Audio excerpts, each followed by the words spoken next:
Car পূজা হলো রাজ্যের একটি প্রাচীন ও অত্যন্ত গুরুত্বপূর্ণ তান্ত্রিক ধর্মীয় উৎসব, যা মূলত রাজ্য ও প্রজা সাধারণের সার্বিক কল্যাণ, মহামারী প্রতিরোধ এবং প্রাকৃতিক দুর্যোগ বা বহিঃশত্রুর আক্রমণ থেকে সুরক্ষার উদ্দেশ্যে পালিত হয়। ককবরক ও স্থানীয় প্রচলিত শব্দে ক্যার শব্দের অর্থ হলো সীমানা, গণ্ডি বা বন্ধনী। একটি বিশেষ বাঁশের তৈরি কাঠামো দিয়ে ক্যার দেবতাকে চিহ্নিত করা হয় এবং একটি নির্দিষ্ট ভৌগোলিক সীমানা বা গণ্ডি নির্ধারণ করে এই পূজা সম্পন্ন হয়। পূজার সূচনার সাথে সাথে নির্দিষ্ট সীমানাকে সম্পূর্ণ সিল করে দেওয়া হয়। 2.5 দিন ধরে এই গণ্ডির মধ্যে কারো প্রবেশ বা সেখান থেকে বাইরে যাওয়া কঠোরভাবে নিষিদ্ধ।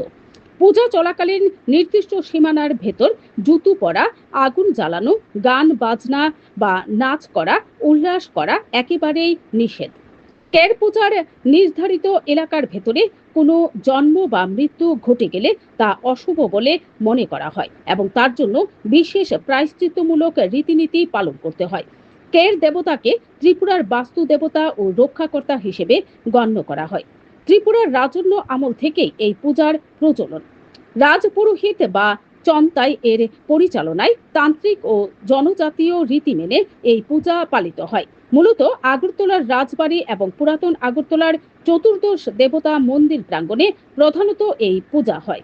ক্যার পূজা ত্রিপুরার রাজন্য সংস্কৃতির সঙ্গে জনজাতীয় ঐতিহ্যের এক অনন্য সংমিশ্রণ এবং এটি অত্যন্ত শ্রদ্ধা, ভক্তি ও কঠোর শৃঙ্খলা বজায় রেখে পালিত হয়। Bureau report, BTV Tripura news.